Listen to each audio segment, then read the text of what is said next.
people couldn't hear something when I did it. So, good. Thank you very much. So thanks a lot, guys, for being here tonight.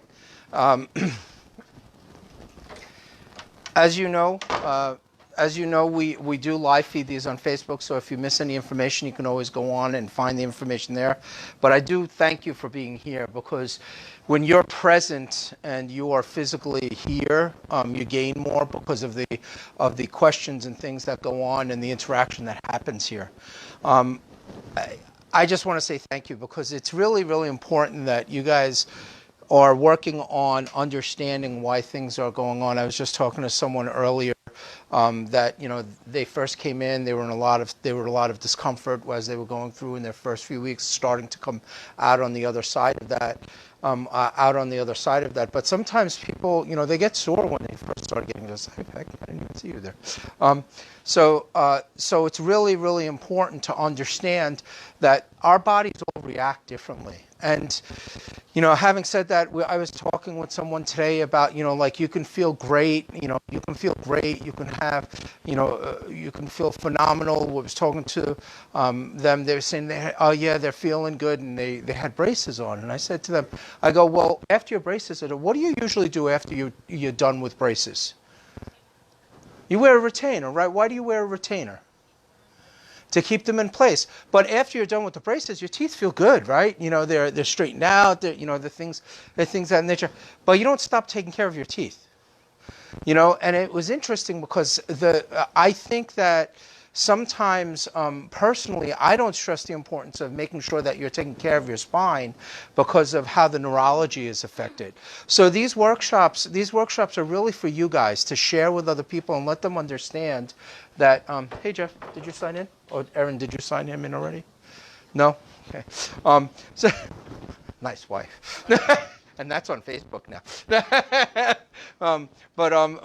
You know, the big thing is you can be healthy, you know, and all the things that we do around us, and the things that surround us, and the things that you know, envelop our community, that envelop us as a person, can affect the way our health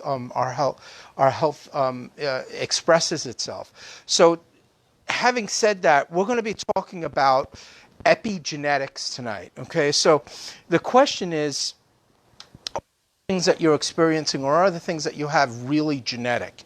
So, who has ever heard of the term epigenetics? You have, right? Because of, isn't it funny though? You went to the wellness fair this week. The Natural Living Expo. Isn't it amazing? Like, a lot of the stuff that they talk about is stuff that we've been talking about for years. Erica used to work with me, and we used to go to a lot of seminars. And it's amazing that there's a lot of familiarity and in the truth of these things that we're talking about. So you've heard of epigenetics. Has anybody else ever heard of epigenetics? No. You have? Okay. Good. So does anybody know what the root word epi means? It means above, upon, beside, or among. Okay? So epigenetics, so most people know what genetics means, right? It's what's passed down to us culturally, it's our chromosomes, things of that nature. Okay? Epigenetics is a study of how the protein markers that are upon the chromosomes and things that are going on in our bodies are affected by our daily choices, the things that are going on. So what I'm going to do is I'm going to play a small 1-minute clip by a guy named Bruce Lipton. Has anybody ever heard of Bruce Lipton? You have, okay. So he has a book called Biology, and he was a cellular biologist. He was doing study on stem cell research, and whether you believe in that or not is not what we're here about. But what they would do is, with stem cell researchers, they were trying to recreate organs or grow organs, so for the purpose of replacement for someone, you know, so like a transplant or something of that nature. And the interesting thing is, they would put the stem cells in. Hi, how are you guys? If you could just hand her the sign-in sheet so she could put her name on it. So the big thing with that was he'd get a petri dish, he would put in the cells of, say, the pancreas, and then he'd put stem cells in there for growth factor, and then they would leave it. And then he'd find another petri dish, and he'd put in kidney cells and another. And what do you think happened in those petri dishes? Did you grow pancreas cells from the kidney cells? No. Okay, there was an environmental change, and those stem cells actually grew. Thank you, sweetheart. That's awesome. Actually grew whatever cells he was trying to grow. So he started questioning how genetics actually affects us, and why is it truly genetic? Oh, is there a reason why the light's on, honey? Sorry, no, that's okay. It hit me right in the eye. That's okay. So I'm gonna play this little clip from him, and then I'm gonna ask you guys questions about it. So please pay attention to it. Oh,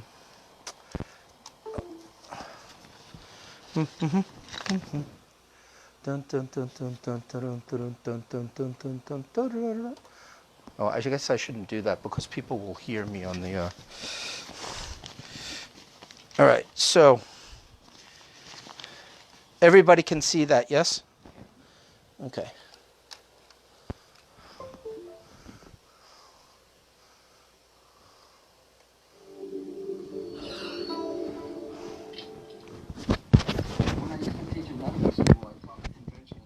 That genes were programs that controlled our lives. But the new understanding called epigenetics reveals that the genes are actually controlled by the environment, or the organism's perception of the environment. We perceive ourselves as single individual entities. The truth is we're actually comprised of upwards to 50 trillion individual living cells. Each cell is like a citizen in a large community of 50 trillion entities. In the community of cells that make up the body, if the leadership is off, it causes a disturbance in the function of the population, which results in a state of dis-ease. A cancer represents the status when cells are so upset with the leadership that it's not supporting their vitalities. If we change our perception, then we can change our gene activity. Our illnesses are not necessarily programmed in our genes, but they are responses to the way we perceive our environment. It's so important for us to keep the environment as healthy as possible because it provides for our survival.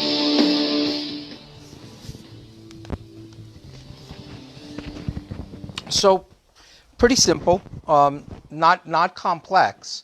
Obviously, it can be much more complex, but there's a lot of things that goes along with this. So, somebody tell me what they got from this. That environment plays a major factor in the things to the diseases, but it's not only our physical environment, right? It's our chemical environment, which can be physical, but it's not like physical traumas, things of that nature. It could be our chemical environment. The goal is to heal from above down, inside out, not from outside in and taking things in, but the environment is what we perceive and how our body perceives things and goes along those pathways, okay? Because thought processes can actually trigger different things going on, okay? There's a couple of studies that I was going to go through, so you guys have an understanding of these things. But what else did someone else share? Someone else tell me what they are getting so far from just the few minutes that we've been together. Anybody? Wow, crickets. Go ahead. You change basically your genetics, if you change your perception, you can change your genetic activity. Right, you can change the actual expression of the genetics. That's spot on, actually. You can. It's because the thing is, there's what you're expressing. You're not changing the gene per se. The gene is there, okay. But the thing is, you're changing your expression of that gene. So I always use the background of like a library. Right? You go into a library, it's got thousands of books. You can read all thousands of those books. And our genome is somewhere about 68,000, something like that. If you want to look at the exact numbers, I have that book too. But the thing is, you don't express all 68,000 plus genes. Okay? Something says, hey, let me turn this on, okay, and say, express this. So I had a family one time of 4 women. They were built fairly the same. 3 of them 3 of them had type 1 diabetes, and the 4th one didn't. And guess which one ate the worst? The one that didn't. I was like, okay, so how can this be genetic? How can it be something? There's got to be there has to be something else that affects that. So that's why, like, they always talk about meditation, and they talk about mindfulness and things of that nature, because that really affects internally the way our bodies respond. But he said it, and he's not a chiropractor, he's a cellular biologist, okay? This guy said it. He goes, it comes from inside out, it comes from above down. Okay, there's a lot that goes into it. Now, there's a physical component to it. If you have an interference, like we talk about with chiropractic, that interference can actually shorten your lifespan. And this is something that came out a while ago. There was a study, and these studies are small, like pilot studies. They're 35, 40. Some of them are 35, 40 people, but for some reason they're not followed through on. Yeah. Okay. So the thing is. So the name of this study, okay, and I'm going to read it, and it's going to be like, okay, yeah, what does that mean? Because I had trouble understanding it. Increased telomere length and improvements in dysautonomia, quality of life, and neck and back pain following correction of sagittal curve alignment using chiropractic biophysics technique. Whew, that's a lot of words. So CBP, chiropractic biophysics, is the technique that I originally started. Biomechanics is what we focus on here. Okay, and what they're talking about sagittal curve is they're talking about the curve in the neck. You know how, like, when you guys first come in, I always, this is one. I'm always talking about how you're supposed to have a normal curvature in your neck. There's a reason for it. Okay. So many years ago, there was, so the DNA, there's something called a telomere, and it consists of a certain amount of bases, and it's on the end of each of our chromosomes. Okay, everybody knows what chromosomes are? Yes? Chromosomes are our gene pool, yeah. Ashley wants to tell me. Go ahead, say it. So basically, there's if you have brown hair or if you have brown eyes or something like that. It comes from, yeah, so it comes from one's from the 23 chromosomes from the parent, 23 chromosomes from, from the father, and we have 46 total, right? So those are the things that we took a look at. So in 2009, so each time a cell divides, the telomere, the length of the telomere, which is on the end of that, the sequence shortens a bit. As such, telomere length was proposed to be a measure of biological aging. Okay, this won the Nobel Prize. So this is basic, really big science, right? So they look at it and they can tell biologically, because is there a difference between biological age and chronological age? Absolutely. People are not, God bless him. My father-in-law had passed away. He was 94, and his father was like 107 or some crazy number like that before him. And it's amazing because people don't think about the things. Now his father lived in the mountains, clean air, and walked every day, did stuff that was, he didn't get chiropractic care, but he did things for environment. That was to keep his telomeres from shortening quicker. So what do you think your lifestyles do to your telomeres? It makes it real short, right? Yeah. Well, you think about it, because the thing is, when you have that much stress that's put into your body, and you're releasing these certain adrenal stress hormones, you're releasing cortisol, epinephrine and norepinephrine are big players in that. And when you're under stress, you release more of that stuff. And guess what those catecholamines do? They shorten the telomeres.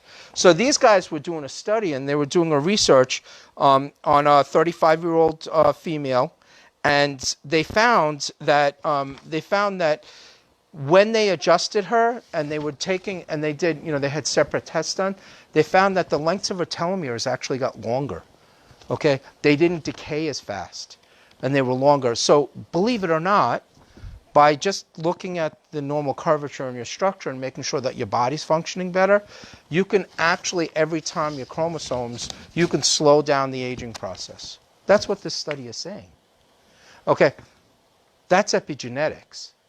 Okay, because chiropractic is not, you know, it's not innate, it's something that's allowing your body to function better, but it's something from the outside. So what are some of the other things that we have to look at, that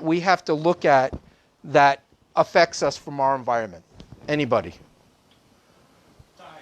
Diet, right? Peter, you know that's coming, right? You know, diet is a big one.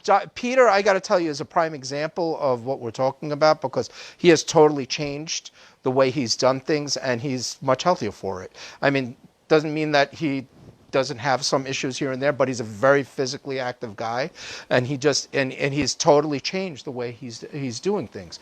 So it's important to understand that diet can have a major effect. So I'm going through this right now with my daughter. My daughter is a 17-year-old.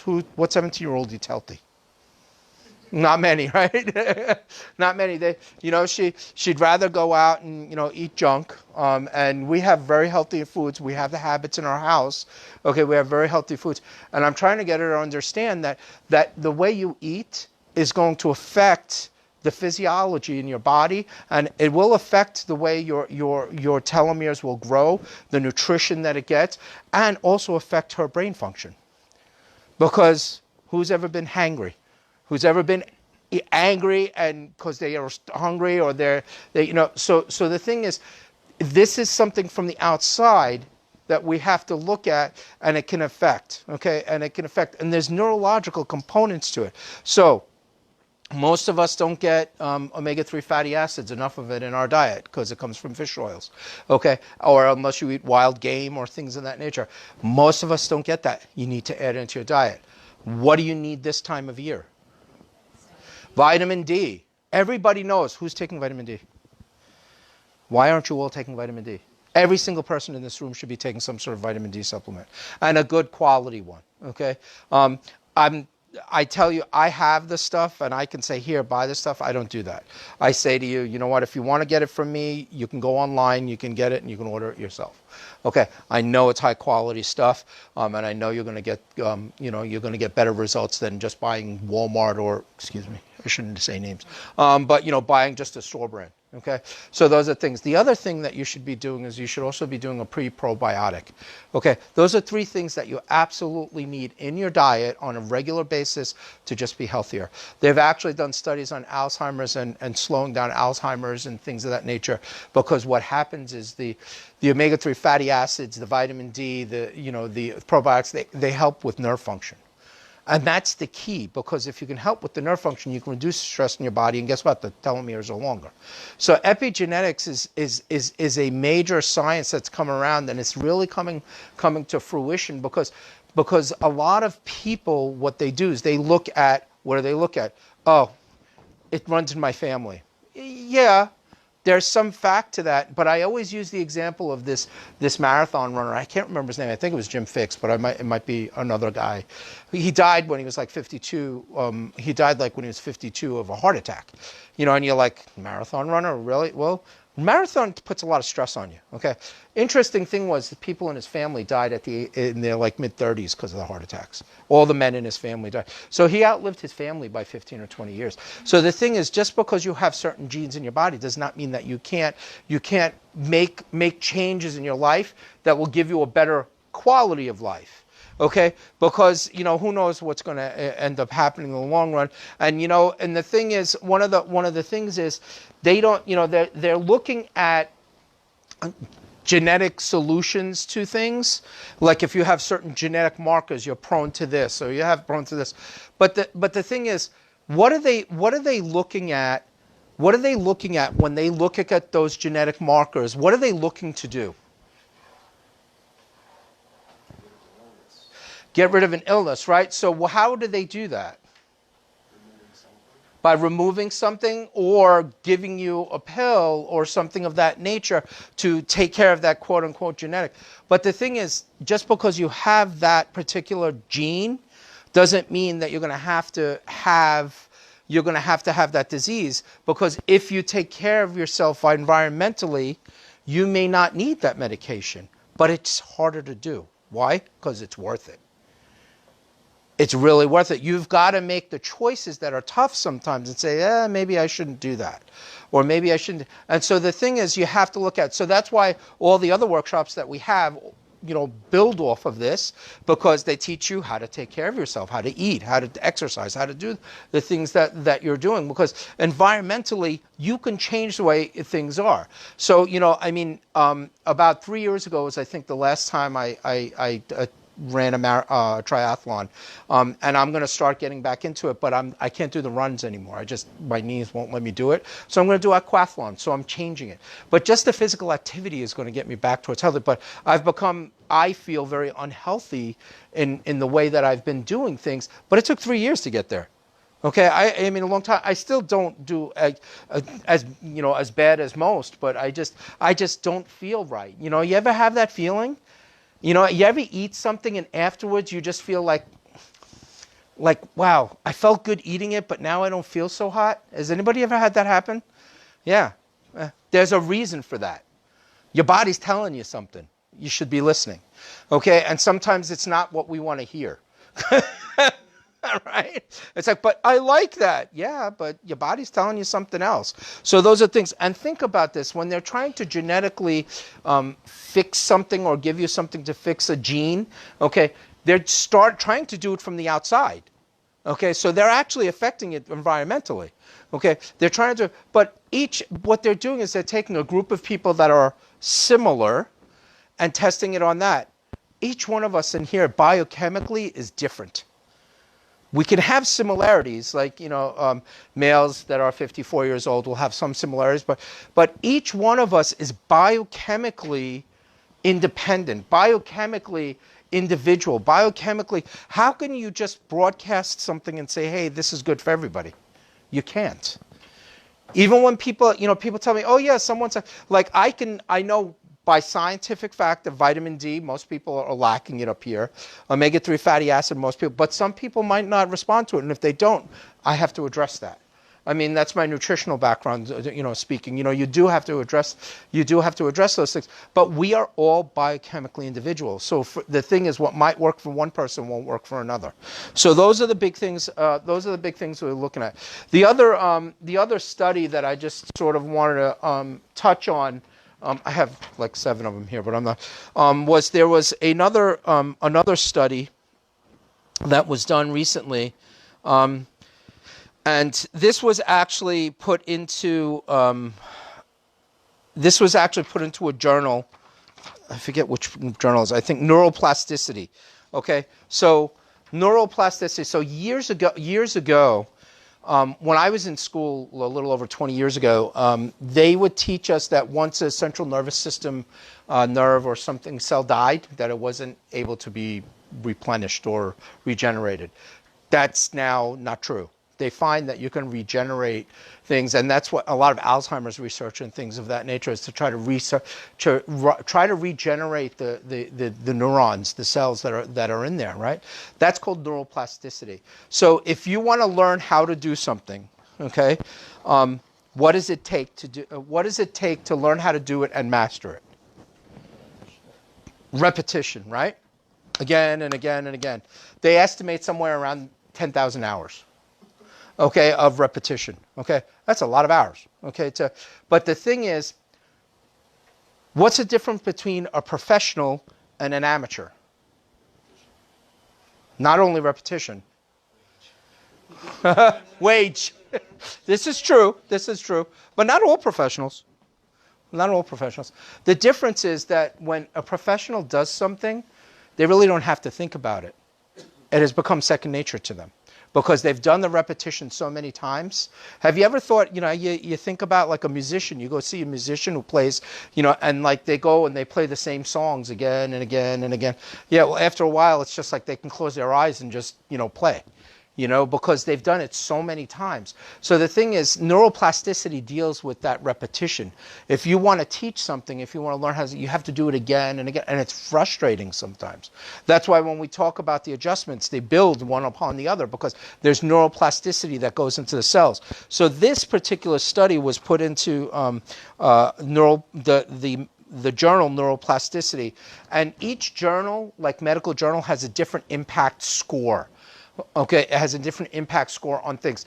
The impact score of this, and it's I believe out of 5, it might be out of 4, but I believe it's out of 5. Spine journal has one of the highest. Okay, it's really hard. Their articles, it's really hard. Like I think 14% of the articles that are put in are actually get into the journal. But this one has a 3.5. Okay, it's a very, very intense journal, and it says, just reading the top. Adjusting the spine changes brain function by almost 20 cents, possibly in the prefrontal cortex. Why is that so important? Does anybody have any idea? Prefrontal cortex helps us with logic. Yeah, go ahead. Well, I was just going to say, it was the prefrontal cortex. That's where you get your emotional control, your reasoning, your long, well thought out A and B. Yeah, exactly. Yeah, it drives everything. It drives everything to do. And the big thing, they're finding that adjustments improves and changes the actual effect on the body. That's a epigenetic factor, because people are like, oh, it's all genetic. No, it's not. Okay, you can literally, because why is that important?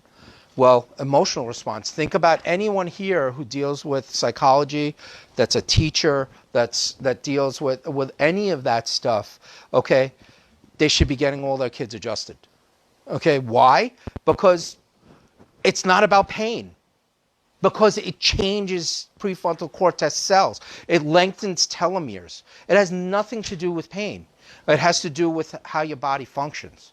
Okay, that's why when people, I sometimes, it's funny because, like I was saying earlier, someone said, "Oh, I feel better. I don't think I have to come in anymore." And I was like, okay. I mean, that's fine. I mean, I can't make a decision for you, but I feel like I failed that person. Personally, I feel like I failed that person because I didn't stress the importance of what we're trying to achieve here. Okay, but the thing is, you have to want that too. Okay, and I'm not going to force that on anybody. But the thing is, when I adjust people, I'm not thinking, okay, yes, I ask people about their pain, of course, because I'm compassionate. I want to make sure that they're not, because pain has another effect on the brain function and the gray matter and the cerebral cortex. Okay, but the thing is, I want to see people's lives change. Okay, but I want that for them, and I want you to want that. But if you don't want that, that's okay. Okay, I mean, it really is, because some people are happy where they are, but that's where your genes start to express the other parts. That's where, I mean, I was talking to I was talking to Erica about a technique that when I first was adjusted, and now I think back, like I said, I was 20, so it was about 35 years ago, 35 years ago, and the technique that the gentleman adjusted me was called Neurological organization technique. He was the creator of the technique, okay? And he actually used to deal with a lot of autistic and troubled kids. This is back in the early 80s, okay? Now it's like every day you hear stuff, like 1 in 66 kids has some sort of stuff or something going on. But the thing is, he had amazing results and changes, okay, with this. And my niece who was autistic had great results with chiropractic, with the limited amount of chiropractic I had given her. Okay, is she not autistic anymore? No, she's still on the spectrum. But the thing is, she did very, very well with it, because you know what we're looking for is any little change or difference. Okay, because just because you have a discomfort or pain and people come in, hey, I get it, But the thing is, if you can have a better quality of life and that pain isn't as severe, okay, you've gone somewhere that you weren't before. And that's the key, because epigenetics is huge study. I have like 6 more slides. I'm probably not going to go through them. Okay, because the thing is, you need to get it into your head that it's not just that it's not like, okay, it runs in my family, it's genetic, I'm going to have it. No, not necessarily. It doesn't mean that you're going to have it. My father, God bless him, passed away in 2006, was an alcoholic. So in the back of my mind, it was always like, oh, you know what, I don't know if I should drink or if I should be. I was very aware of it consciously. Okay, and do I have a drink here and there? Sure. Erica knows. Erica knows. We've gone on many trips, seminars, where she knows. But the thing is, and I enjoy having a good time and things of that nature. But because of my thought process, and I changed the way I thought before I went in, it was there. And my physiology actually changed, and there were certain things that just were like, this is wrong. The thought process was there, but you have to train yourself to think that way. You have to train yourself to. It's like a muscle, okay? You have to train yourself to have the positive thoughts. You have to train yourself to have the positive reactions. The positive foods to make the right choices. You have to train yourself. Okay, that's why when I tell you guys here, each adjustment builds on the last. Okay, regardless of, and there's so many studies that show that. But I just want to go through, not that. Where is it? So basically here, this is what I just, specific mice, they call them agouti mice. They're mice that they use for research. Okay, and what it is that when a mouse's agouti gene is completely unmethylated, so there's a specific, does anybody know what methyl is? It's basically a CH3. It's something that adds on to. It's a chemical component that adds on. When it's unmethylated, the coat is yellow and it is obese, so it looks like that, and prone to diabetes and cancer. When the agouti gene is methylated, as is in normal mice, the coat color is brown and mouse has a low disease for risk. So that's what it looks like, right? So why is this important? Well, that's what they look like. They have the same genes. They're the same genetic background. The mother of this mouse received a normal mouse diet. The mother of this mouse received a diet supplemented with choline, folic acid, betaine, and vitamin B12. That's the only difference. They changed what they were giving them from the outside, and what ended up happening, you got healthier mice. And right? So the thing is, they did the studies that showed that this stuff works. Okay, so this is scientific, okay? It's scientific, it's science. I'm not speaking out of turn here when I say I know that chiropractic changes the way your body responds to things. However, I can't predict how it's going to change because everybody's different.